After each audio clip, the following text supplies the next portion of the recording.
Pessoal, tudo bem? Meu nome é Delano Freire, eu sou médico psiquiatra e eu vim aqui trazer para vocês um tema super interessante: esquizofrenia e psicose, né?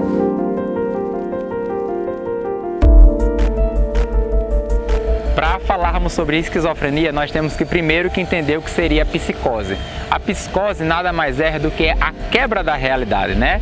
Mais classicamente, a gente consegue caracterizar a psicose como duas alterações muito importantes. Primeiro, as alterações de senso-percepção, que seria, por exemplo, a alucinação, onde a alucinação pode ser de forma auditiva, visual, degustativa, olfativa e também tátil.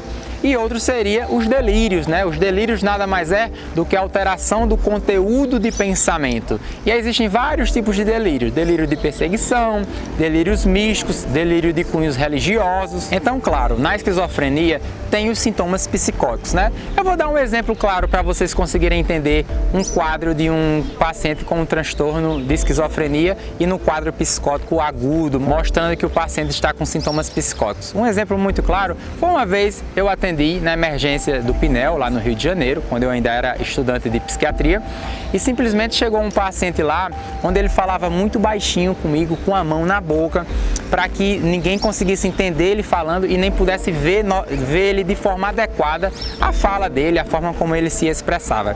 E eu, na investigação de saber o que é que estava acontecendo com ele, ele me falou que, na verdade, na casa dele, há alguns dias, tinham sido espalhadas câmeras por toda a casa e microfones por toda a casa para captar tudo o que ele falava e tudo o que ele fazia, para exatamente assim essas pessoas que estavam fazendo isso conseguissem fazer algo contra ele. Então o psicótico é isso. Eu acabei de descrever um quadro de delírio de perseguição.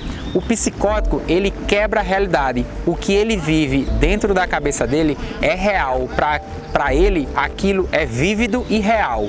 E é uma realidade que só ele vive e não outras pessoas conseguem viver. As pessoas questionam muito sobre como é que a gente pode desenvolver a esquizofrenia. A esquizofrenia é algo que só vai desenvolver quem realmente tem a genética ali e tem a possibilidade de desenvolver um quadro psicótico e, obviamente, desenvolver um quadro de esquizofrenia.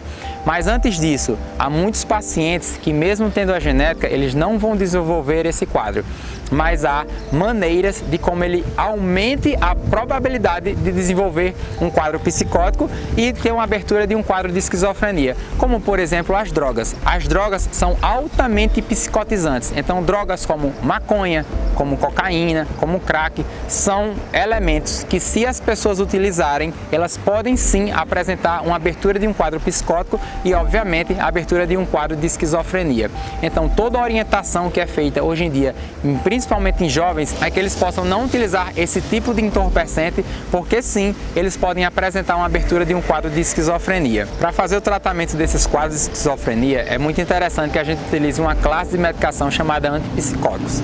Esses antipsicóticos são extremamente eficazes para os sintomas positivos. Os sintomas positivos que a gente chama na esquizofrenia são os delírios e as alucinações.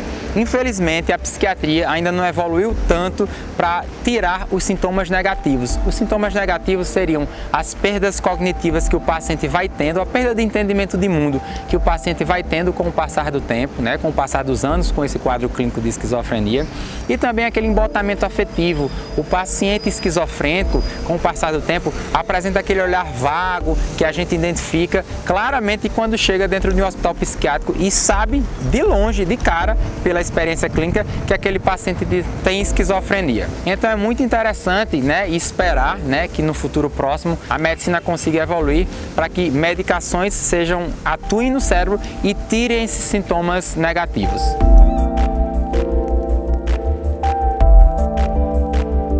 Bom, pessoal, esse foi mais um vídeo sobre esquizofrenia e psicose. Se tiverem alguma dúvida ou quiserem tecer algum comentário, escrevam aqui embaixo nos comentários. Mas também não se esqueçam de se inscrever no nosso canal, de curtir esse vídeo, de ativar as notificações no sininho e, se possível, compartilhe o vídeo. Valeu, um abraço!